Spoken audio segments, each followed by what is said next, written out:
Hello, and welcome back to the Authentic Creative Expanding Our Capacity to Feel Good podcast. Today, about to pop on is Darren Darnborough. He's a British-born actor working in Hollywood. His TV and film work includes hit US shows MacGyver, Magnum PI, Two Broke Girls, and True Blood.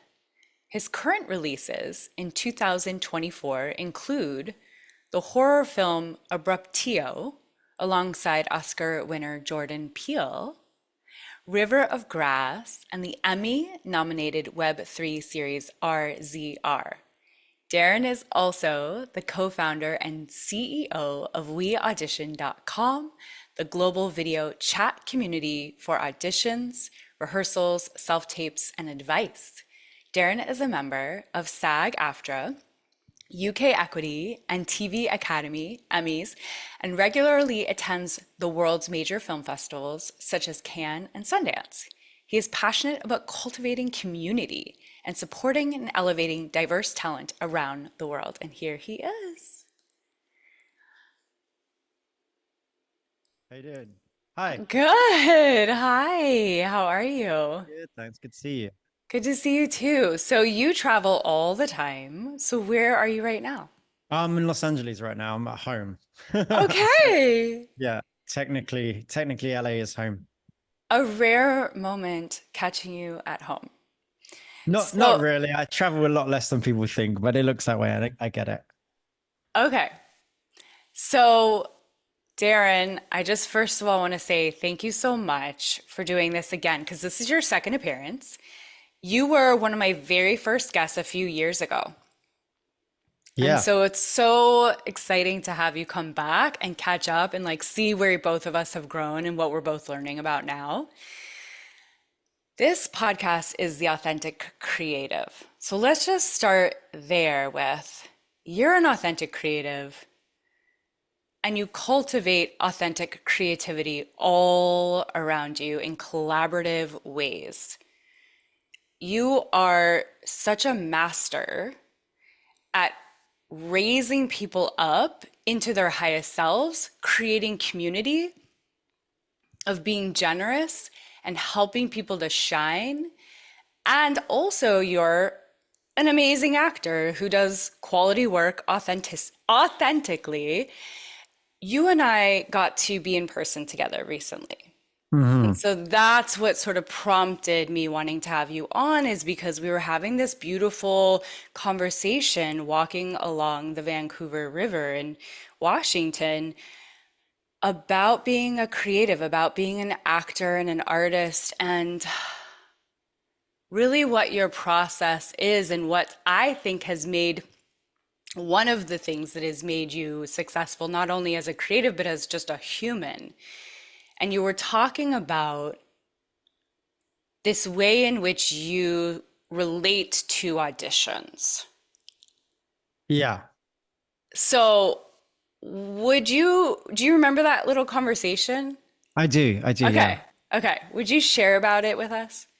I mean, tell me if I'm going wrong, but we were talking about the way that we have sort of with or without you energy with the auditions that and the work now that if to explain what I mean about with or without you energy, that I'm an actor, you're an actress, we are doing this regardless of what work comes our way, or how we're perceived to be good at what we do. And I think what I was explaining was I'd reached a point in my professional life where I am now finally confident that I'm good at what I do. Mm, And whether I get the job or not doesn't have a bearing on my ability. That could sound cocky. So I want to clarify further. If you've been doing something for a certain amount of time and you've done training and you've been in the business and you read about it and learn about it, I feel there's a point where you should be and you deserve to be confident in that this is what you do. I think as actors, we often hang ourselves on the reward, like, oh, well, I didn't get that job, so I can be better. And I do believe you could always improve and you could always learn, But I was talking with you, Siri, about the notion that I don't know if we can always be better once we've reached a certain level. And even if we can, it's not the best person that gets the job. So trying to get around that headspace. And I think what I explained was to me, there's like this 50% level. If you're at this 50% level, sorry, if you're below this 50% level, you've got work to do. You've got things to learn. You've got exercises and classes and things like that. But once you're at this 50% level, you can continue to get better. But if you're waiting to get better before you book this job or before you get that agent or before you make that call, trust me, someone else that's at 50% is doing that in your place. And that was really that stage of where I like to think of myself at, and I see in other people, I'm like, you're there. You doing one more class isn't bad. It also isn't going to make the difference if you get in the job. And that's I think the conversation. That's so brilliant on so many levels. There's so much to pick apart with what you're talking about. And I want to start with confidence. And you talked about knowing that you deserve to be confident. So I know, just to be really transparent about me, as someone who's been in the creative field my whole life, regardless of the fact that I've done over 30 films and TV shows and national commercials and had success and made lots of money at it, I still was outsourcing my validation a lot of the time. Hmm. And that's what I hear you talking about is outsourcing your validation. And this doesn't just apply to acting. This applies to writers, directors, producers, creatives, all humans, Yeah. Yeah. right? Business, everything. Yeah. Right. So, like, in order to be a confident person, because the way I see it is success and confidence are completely hand in hand. Hmm. So, if you want to be a successful person, there's some level of not outsourcing your validation that needs to happen. So, Darren, how have you accomplished that? Did you always not outsource your validation, or was there a process? When we say outsource your validation, do you mean like waiting for some entity or some job or some thing Yeah. to validate you?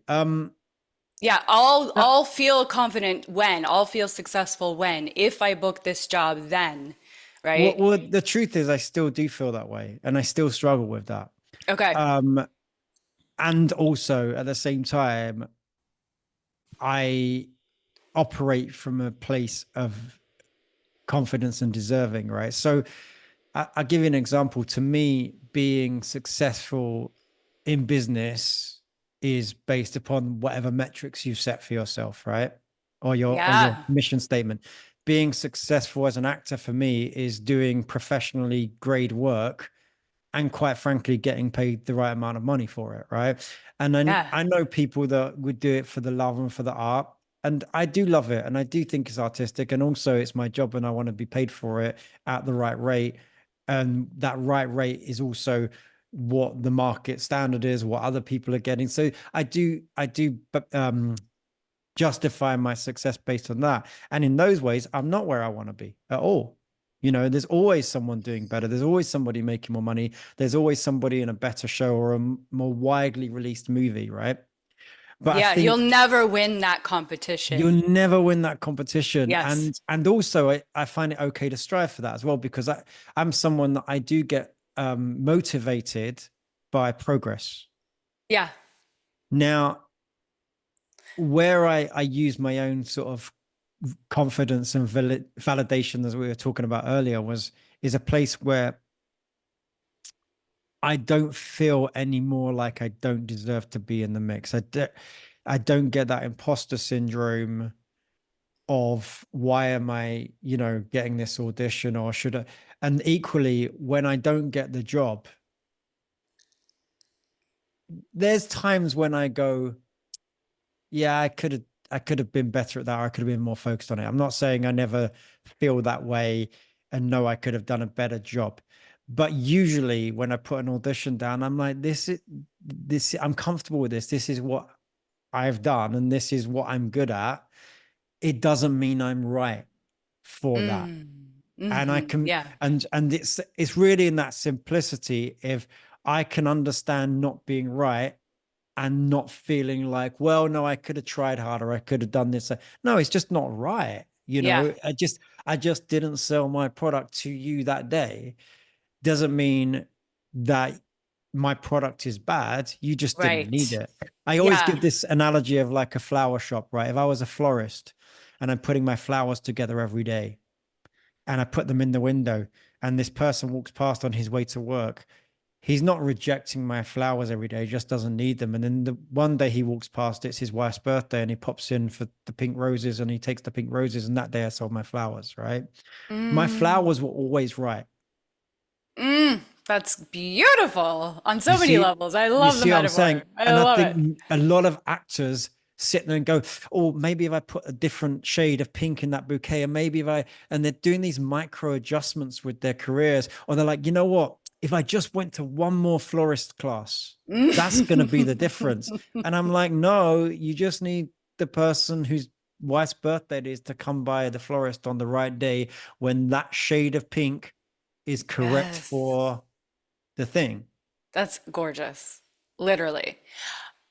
Was there a moment, Darren, of knowing for you of, oh yeah, I'm at that 50% mark. I'm at that 50 level that you talked about or above. I'm Yeah. there.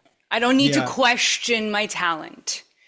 Was there a moment of knowing that I've got this? No, because as I explained, I'm not always there. It's something that I strive to remember myself as well. Um, but I will say that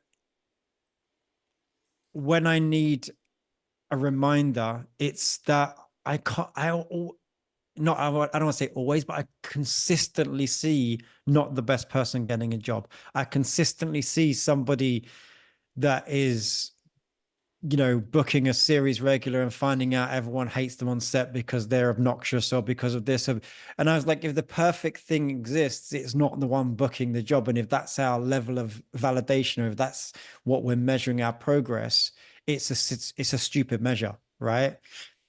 So what Because is you're it going to that, always be pushing yourself to be perfection when perfection is not what they need. yeah.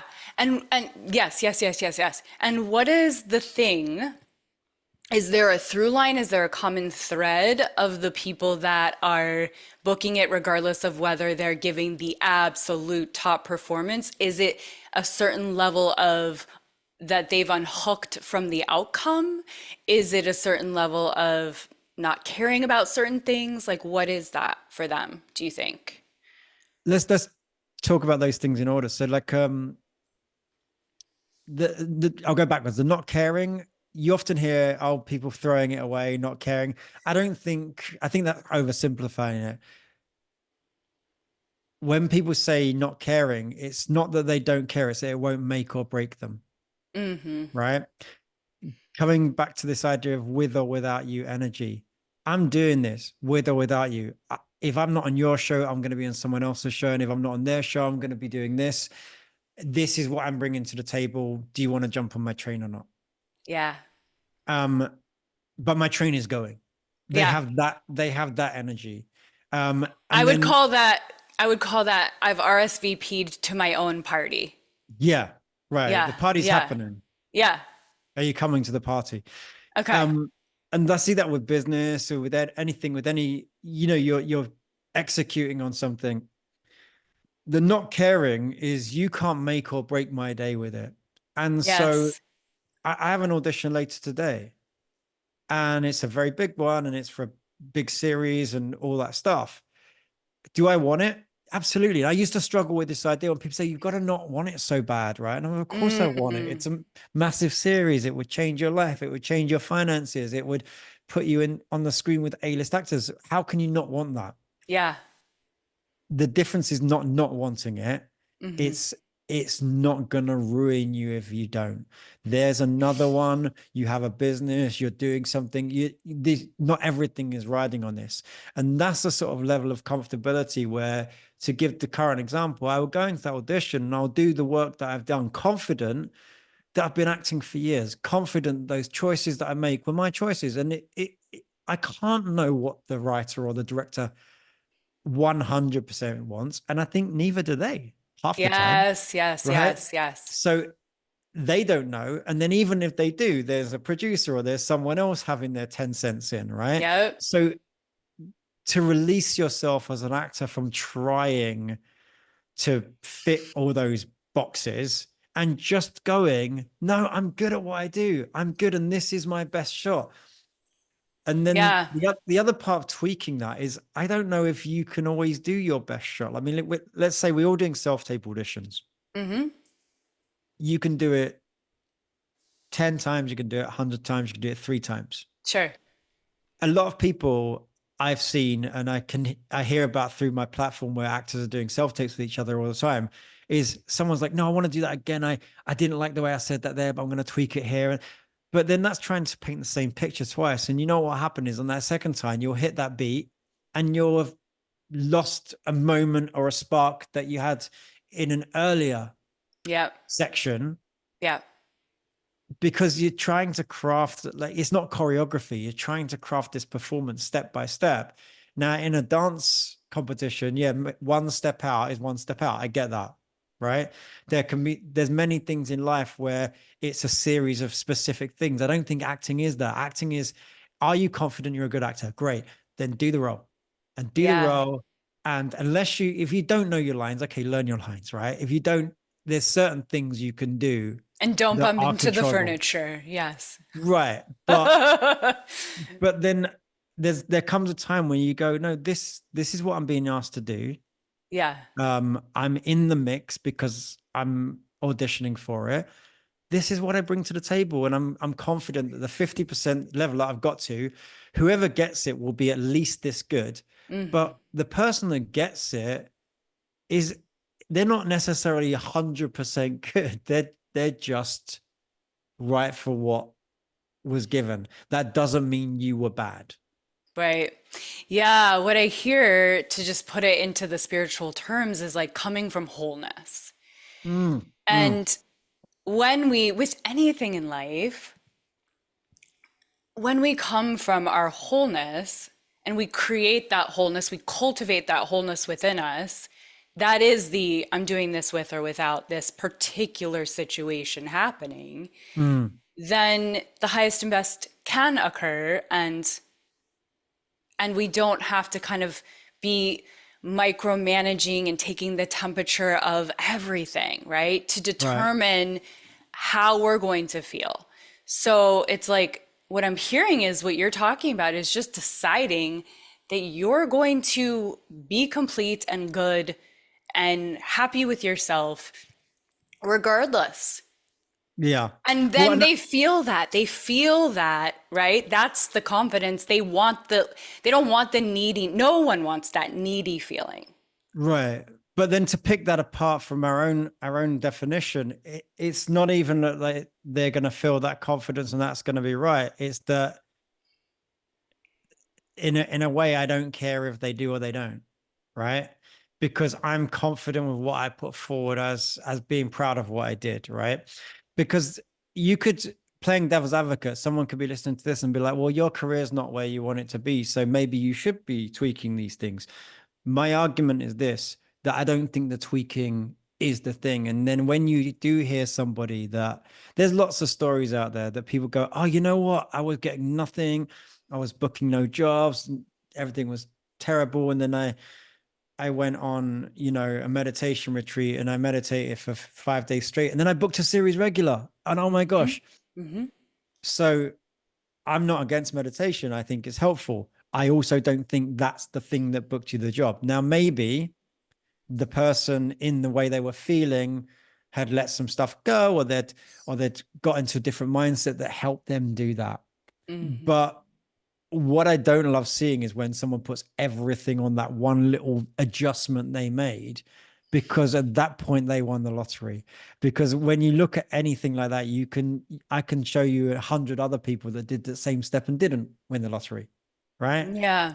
Yeah. So you can do things that are helpful, that propel you forward for yourself, but I think it's dangerous or like not completely true to think that that's the thing that tipped you through. And that's what I'm saying back to that 50% thing is once you've reached a level of expertise, these minor Trust yourself. adjustments, Yeah. you got to trust yourself because these minor Yeah. adjustments aren't bad. You should be looking to improve yourself.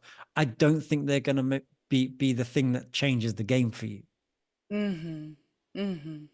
Yeah, when you told the story to me when we were in person, you just said, I got it down, I did it, I put it on tape. Maybe you did it like a couple, two, three times. The guy helping you was like, let's go again, let's go again, let's go Mm. again. And you were like, I'm gonna go to this party now and I'm good, right? So Yeah, ultimately, and I booked it. Yeah, yeah. and you booked it, Right.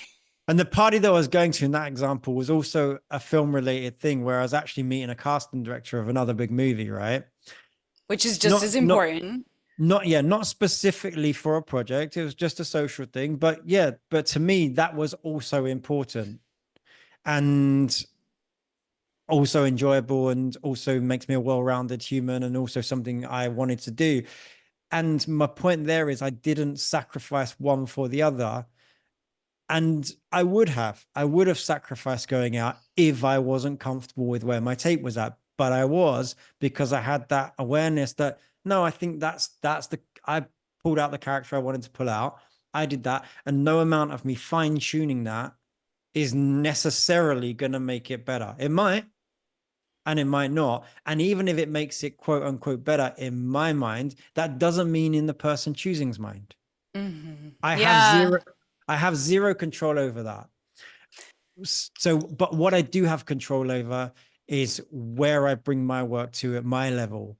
And so that's the point I really want to make is if you're at that place where you feel like you're good, but I wasn't always. I was always like, I could be better. I wonder if I should be doing this. I wonder if I should be doing that. Or this person's going to this class. Or maybe I should be concentrating on that more, reading that more book. Or no, I've been Yeah. doing this for years. I'm good. I'm fine. Yeah, you're like, don't overthink it, don't Yeah. obsess about it, and don't sacrifice yourself to the point of Yeah. being a martyr because you're trying to fit some idea of perfection that will never necessarily happen. And even if it did Mm. happen, you're not necessarily the quotes right person for that particular Yeah. scenario. Okay, Well, so, this mainly comes from not me talking about myself though, but talking to other people, right? Where I've okay, reached this level is as a mirror because I speak to actors all the time and I'm constantly hearing from them. yes. They're like, "Oh, I'm gonna look for an agent when I'm this good, or Oh, I'm gonna go to this film festival when I've done this." And I'm like, "What?" And if that person was genuinely not very good, I wouldn't stop them from doing that. But the problem I see is there's so many actors I know that are great. mm, They've got all their ducks in a row. They're you know they've got their branding down. They're groomed to the perfection or whatever the perfection is for them and for their character. They've got all their materials and they're still looking for that little edge before they take the next action. And so mm, again, I'm not saying don't look for that edge. Don't, be that Olympic athlete. Keep tweaking. mm, But when you are stopping yourself, I'll give you an example. I know one actor that was like, "No, I don't want to go on any more any professional auditions until I'm better. I'm going to do some more class." And I'm like, "You're really good." And you know mm-hmm. what's happening while you're doing more classes before getting an agent, before going auditions? Someone less good than you is getting the job, Yep, getting better on set yep. while you're in class still. So, okay, so Darren, how do you just relate to auditioning as something that's fun and an opportunity to just practice playing? I don't always. Sometimes it does seem like work. But once you know your Yeah. lines and you know your actions and what, you want to do, can you just make it like, oh, okay, I'm gonna do my 100th audition for the year and I'm putting in my reps and it's just fun and I'm playing and it's an opportunity to play. Like, do you ever think like that? I think it's sort of automatic for me. Once I get into the kind of self-tape space and I'm doing the audition, I'm in it and I just do it. And if I think back about it, I'm enjoying it. But my focus is on doing the work really and getting the job done. Yeah. Um, I wouldn't do it if I didn't enjoy it because I'm in control of my schedule and what I do. So There's so many other things that fill up your life. And I yeah. think that's also what you were speaking to. And that's part of the not being so needy and so perfectionistic to the Mm, point of mm. obsession and being able to kind of be like, I don't need to care to like it's not my whole life's validation Yeah. is because you're in community and you're helping other actors and you've got We Audition, Right. which by the way, I wanted to share about my experience with that. Oh yeah, So you jumped on it, didn't you, recently? Yeah. you encouraged me and I got into it and it was incredibly fun. I was like, this is the the most genius platform because, most of my life as an actor, we didn't have this. Yeah. We didn't have, so can you explain what it is? We Well, I mean, Audition. in simplest terms, we audition as a community of actors around the world that meet through the platform on video chat to help each other out on auditions. Yeah. And so if you have a self tape, if you've got to learn some lines, you can jump on there and find another actor on demand that's ready to help you. They're sitting ready to help you. They're qualified, they have reviews, they have their credits there that you can see. And so actors can go on there to get help on their auditions, or they can go on there to be of help and earn money. So I went on there to be of help and I Yep. had the best time. What did you like about it so much? The actors were amazing. They were all on point. Right. They just knew exactly what they were doing. I just turned my little green light on and pop up came, four people in a row. And I just played and had fun and I got to be in it and I got to feel I was being of service and they were so grateful and so happy and loved working with me. And so it was like this symbiosis and Mm, creative energy and they're literally, it's not just I'm helping them rehearse, they're literally putting themselves on tape with me in that moment. So mhm. I'm part of a moment that might be the moment for them Yeah. of getting this incredible role. It's pretty exciting. It was a rush, it was a charge. And really just working with authentic creatives, like really Yeah. good actors was so much fun. I think that's part of the validation thing we were talking about earlier, because when most actors, you're working alone or you're working usually with somebody like a friend that's the same Yeah. person, Yeah. maybe you're in class. A lot of times in class, and I don't want to, rag on classes, but you're often with a bunch of other people that aren't as good as you. If Mm, if mm. you're experienced.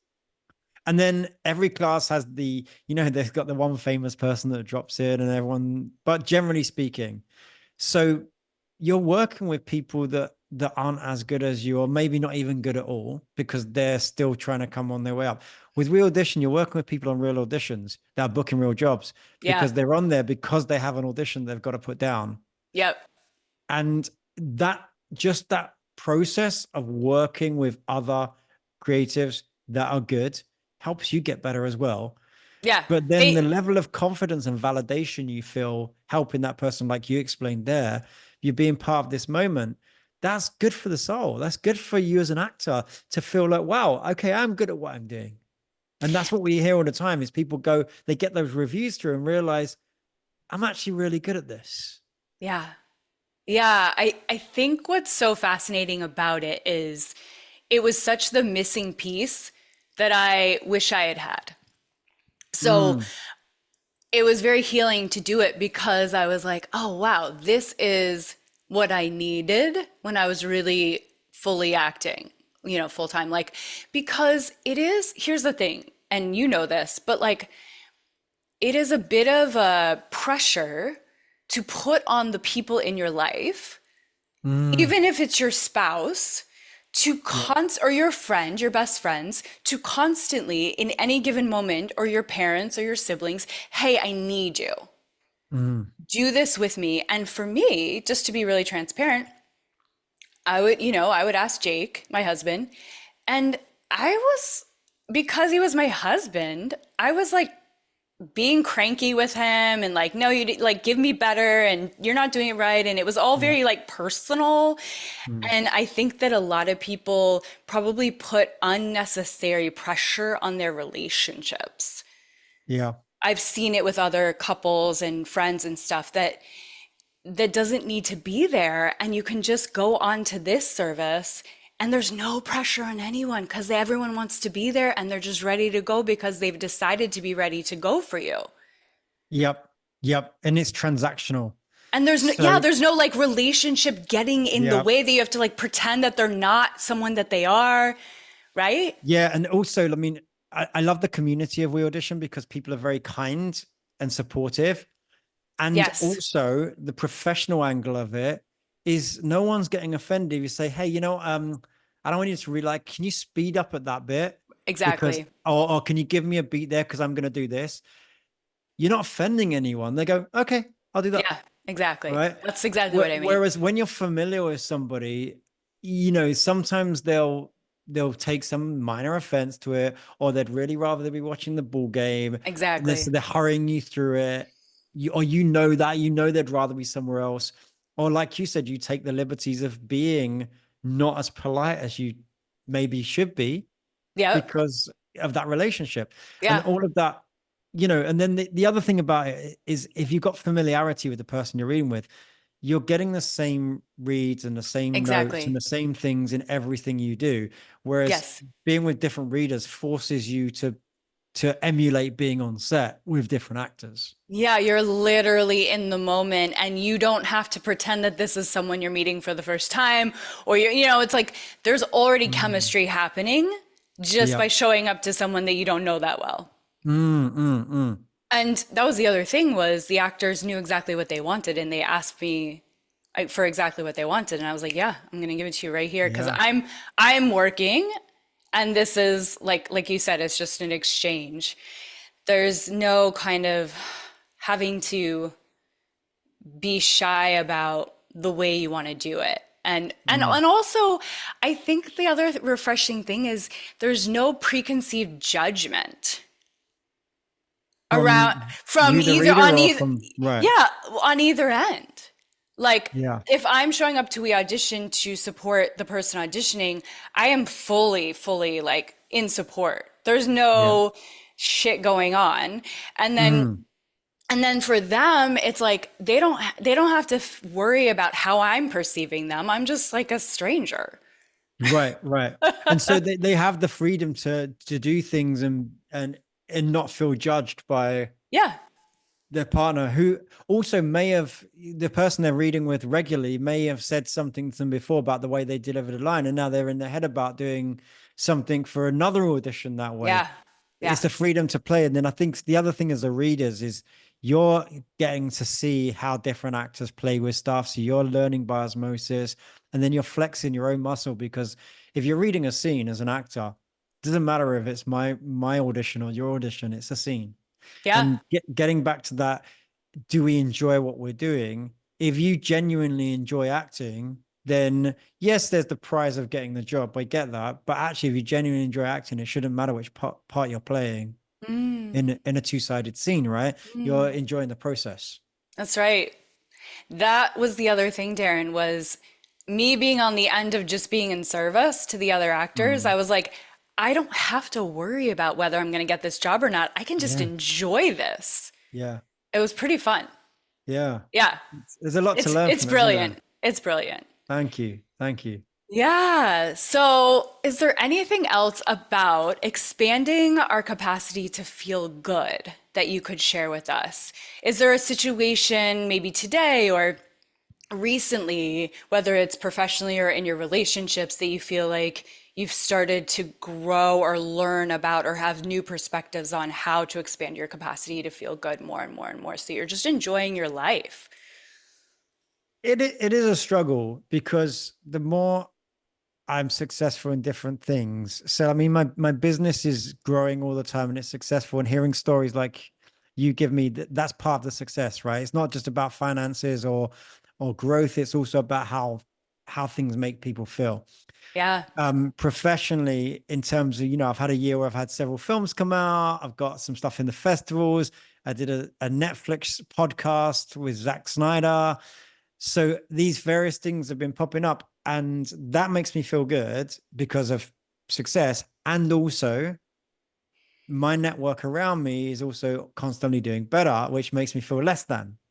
And Oh, and so, interesting. as my friends and my peers are expanding and doing better, that I've constantly got that thing of, yes, good but not good enough. and Mm. and so it is a struggle. And so in those times, I try and remind myself that the reason I know people that are doing well is because we're all coming up together. Yes. Everyone's journey is different, but I mean, I was talking with a friend about this yesterday, how when you chat closely to people that are successful in their area, especially in the arts, like acting, whatever, writing, acting, things start to happen easier with the success and fame, Mm-hmm. right? And Mm-hmm. so what might be difficult for someone at my level feels to me less difficult for the person that has the name on the series regular. When they get an opportunity, it gets more presented to them Mm-hmm. for their input versus them having to try so hard all the time. Mm-hmm. And so that's the struggle, is staying feeling like you're good and you are feeling good about stuff when around you it seems like there's there's a path to things being easy that you've not accessed yet. um God, that's so authentic.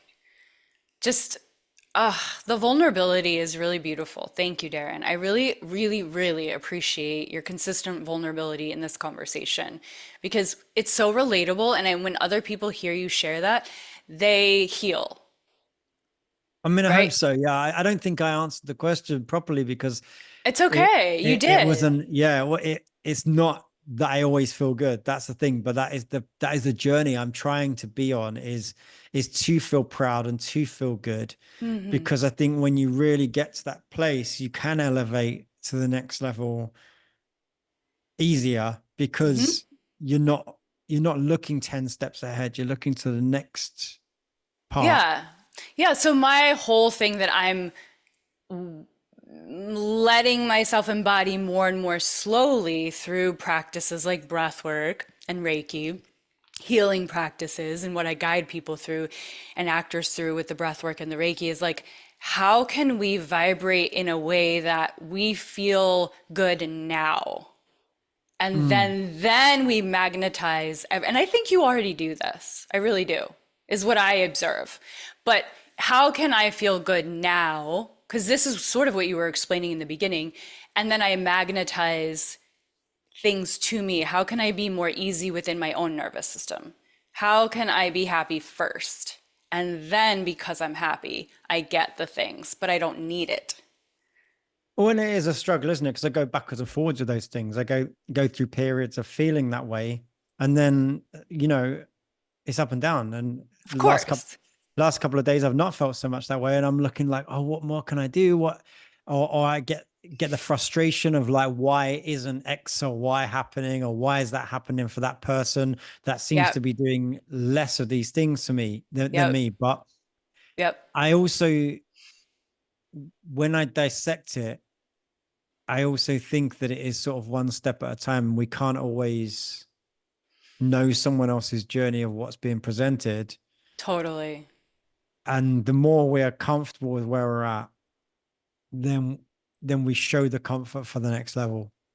That sounds a little Yeah. woo, but it's, Yeah. yeah, Yeah, because you can be Tom Hanks or Tom Cruise or Leonardo DiCaprio and still be unhappy yeah. if you've decided to keep moving the carrot, right? Or moving the barometer of what you've decided is going to make you feel good, right? So it's like, it's not about how many accolades, it's like how we relate to ourselves, regardless of what's on the paper.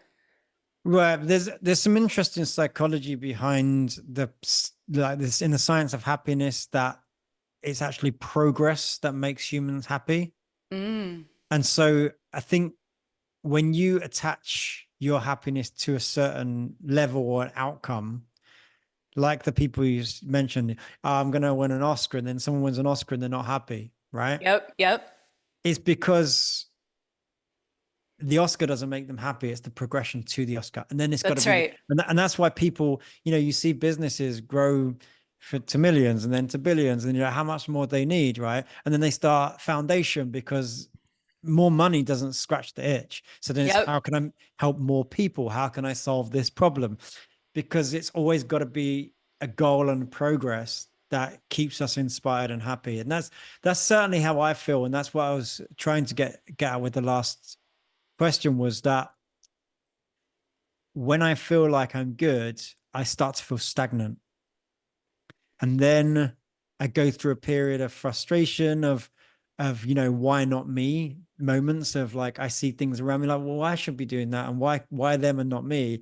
Then I check myself with that and be like, no, it's, don't get jealous, don't get envious, but use it as inspiration. Yeah. I think it's And so yeah, important what you're saying to have dreams and goals. yeah, Because for exactly the reason you're saying is because we do need desires right. outside of us in order to grow, in order to evolve, in order to get better. And but it's the process, enjoying the process, having fun during the process, Mm. being in the moment during the process, loving the process, that is the point. It's Yeah, the I mean, goal is just there to provide the ambition to grow. right. And I think some people are different personality types. Some people are okay with consistency and regularity, and they want a stability of routine. Some people are okay with that. But I think if you're a driven, creative type of person, it's the next step you're looking for always is what's going to sort of keep you inspired. And for me, I attach my happiness to inspiration. I attach my Mm, happiness to um creating something new and exciting. And actually what I'm starting to realize is innovating. innovating, but also I'm weirdly attracted to discomfort, I've Oh, that's noticed. great. I love Yeah. that. when Yeah. when stuff gets too regular or easy, I start to get bored. Yep. Yeah. I, And that's part but of your success too, is that be wanting to be a little uncomfortable. yeah, it's not like I like the discomfort, but I like overcoming the discomfort. That's the goal. Yeah. Is like, so when you start a business, I mean, Yeah. let's take We Audition. When I started We Audition, there were many people that said to me, I don't get it. How's that going to work? Or like, oh, I don't think that's going to work. Oh, how many people is it going to be? And then that gives me the fire to be like, no, do you know what? I do think it's going to work, and I do have a good idea with this, and I, Yep. I I am willing to put the time in, and I'll show you. And Exactly. I quite like that struggle. And then when something gets a little stagnant and consistent, suddenly my mind is wandering, and then well, what else can I do to that? How can I elevate that to the next level? What other things can I do? And that's what we always try and do with the business is when it reaches a point of, okay, this is good, it's working. Okay, let's disrupt something else with it. Yeah. Let's see what other problem we can fix. Yes, You you're an know? innovator, you're a disruptor, you're someone who's going to think outside the box. You're going to create something because you want to. It's about creating new things. Yeah, yeah. Yeah. That it very much is for me, because I've always said if I wanted to just make lots of money, I'd open a dry cleaners or some like repeatable business that has a set of processes, steps that you do that you can't really do wrong, and then it makes money. And but some people love that. That's some people's goal. It's not Yeah. mine. Yeah. So being an authentic creative and someone who is always looking to improve and evolve and innovate, what would your guidance be for other people who are similar as we Um, close this out? yeah, number one, just like surround yourself with other people doing that, and be careful about who you're surrounding yourself with, because there's people out there that will inspire you. There's people that will drag you down, Mhm. and those things can coexist as well. I mean, sometimes the people that are trying to drag us down keep me inspired, right? Sure. Because I'm like sort of proving them wrong. But I Yeah. think if you're someone that likes creating and are a creative person, make sure you've got people in your circle that do inspire you, or that you are even, I use the term loosely, but like jealous or envious of, because Hmm. that's your North Star. If you are looking at someone else, be like, I want what they have, then maybe do that in your own way. Yeah. But then on the flip side of that, if you're around people that are either bringing you down because they're not supportive, or just as bad sometimes, they're just kind of not doing anything. Yeah. You're And going to become the five people you hang out with. Yeah. yeah, their base level will prevent you from striving, Yeah. because their base level is comfort. It's Yeah. just whatever. Yeah. And so you'll feel out of the ordinary. And then suddenly you start to get with people that really match your enthusiasm. And I will suggest this to people as well. Make sure you work with those people, because what I see in my own life, and I had this discussion with a friend of mine a couple of days ago. We come together as friends and we talk about our frustrations with things, and or with business partners, or with people we've worked with, or opportunities. And consistently, this group of people I'm talking about, it's always other people outside of the circle letting them down. Hmm. And equally, we're not working with each other. And I said to them the other day, we've all got these similar frustrations of how we're always putting all this time in, and we're doing, why aren't we doing it Mm. together? Mm. Because naturally you end up as this kind of person wanting to help other people and bring other people up. And you think, oh, that person's good. They've got their thing. They've got their thing. And equally, you're out there working with people that don't have your energy. They don't have your ideas. They don't have your grit. Yep.